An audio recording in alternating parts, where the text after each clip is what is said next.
Good day everyone, I am Jose Marie Flores and I am here with Sir Armando F.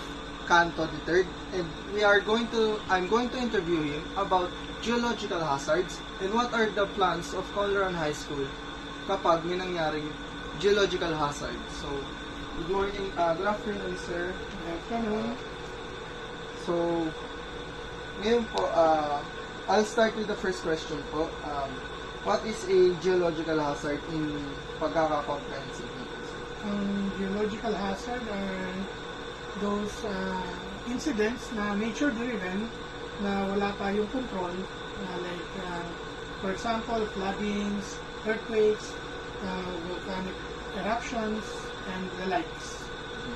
So, what are the types of geological hazard? And nasagot niyo na rin naman po siya, sir. So, ngayon, sir, third question tayo is, ano po ang plano ng Conloran High School if ever na nagkaroon po ng geological hazard during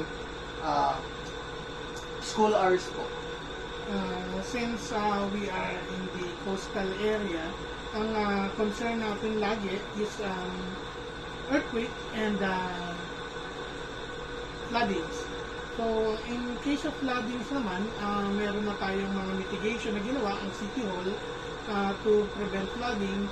But unfortunately, there are some incidents na hindi natin maiwasan, like breakage ng mga dikes, ng river walls. Kaya kahit papano, binabaha pa rin tayo. Pero for majority of the year, bihirang-bihira naman tayong magkaroon ng flooding within the school. When it comes to earthquake naman, we ensure na lahat ng building natin is in compliance with the new building code, yung mga bagong building, and yung mga luma naman po ay nire-retrofit natin para makasunod sa mga alituntunin ng ating building code. So yun po yung before nagkaroon ng sir. So paano naman po yung dun sa after and after before?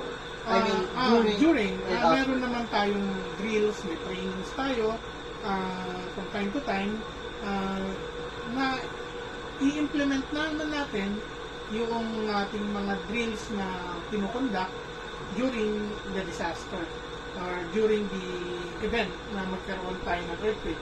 And after that, automatic, nire-review natin lahat ng building natin kung nagkaroon ng damage, kung ito ay maaari pang gamitin or hindi na. And sinacertify po ng mga engineer from DPWH and local government unit ang mga buildings natin. My name is Wendell Dumaraldo. What is a geological hazard? Geological hazard is the form the volcanic eruption, tsunami, flood,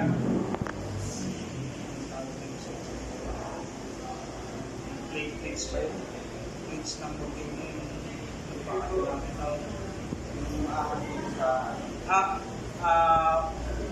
faults ba tawag yun? Plate faults, yun. What are the types of geological hazard? Types of geological hazard. Number 1, volcanic eruption. Number 2, tsunami. Number 3, earthquake. Number 4, flooded. Tapos number 5, alam niyo yung deforestation? Deforestation is not prohibited kaya bumaba.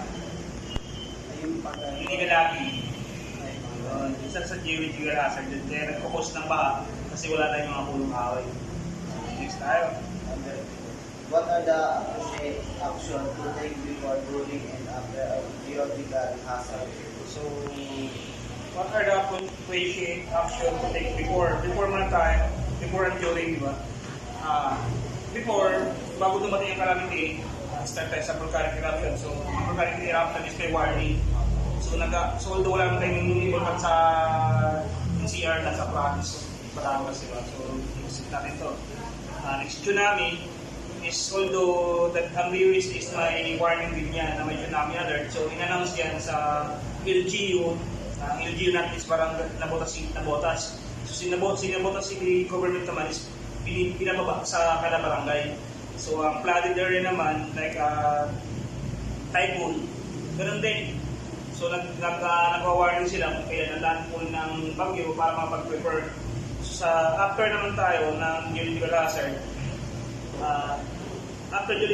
so nakapag-participate na, nakipag-coordinate lang sa local government of Nabotas regarding sa mga supply nila,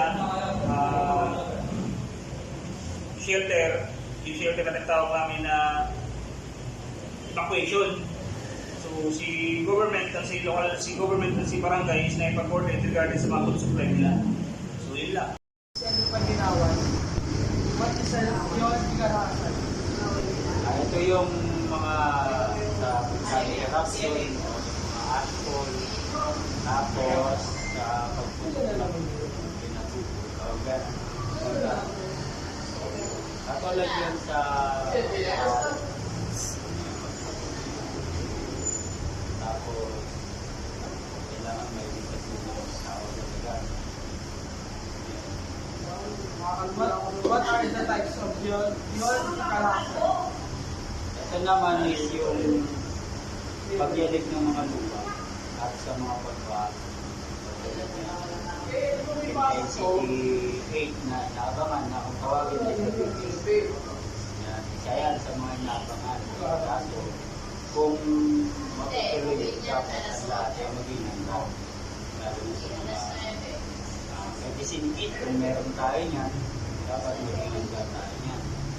At yung mga bagay na dapat na meron tayo sa bahay, katulad ng mga medical supply, kailangan niyan.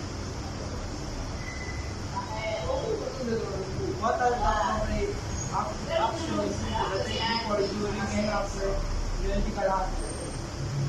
Ito yung makikipagtulungan tayo sa mga local government or sa barangay, police, AFT, LFT. At kapag sinabi nila na kailangan natin gawin kasi agad-agad, kailangan natin yung segundo sa panawagan. Lagi din tayo makikinig sa radyo, sa TV, or sa social media. Kasi meron na tayo ng mga ganyang bagay. So, lahat ng pwede nating makuha ng informasyon mula sa sangay ng gobyerno, pwede natin kong kunin as a knowledge. Kailangan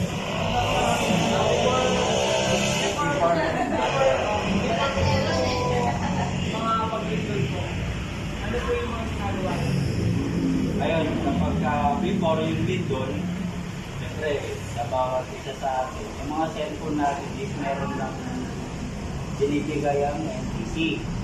Tapos, mula doon, pwede na tayong lumitas. Lumitas natin. Or, kung nandun tayo sa mga building, sa mga kusari, pwede natin i-apply yung draft hold cover. Kung may lamesa na matibay, pwede tayong sa ilalim, pag-lindol. Kung tapos na, pwede na tayo lumabas. Lagi natin ginagawa. Every time meron drill, earthquake drill, pwede tayo makilawang dyan. Meron ng fire drill, disaster drill, meron tayo yan. At makikipag-coordinate tayo sa local government.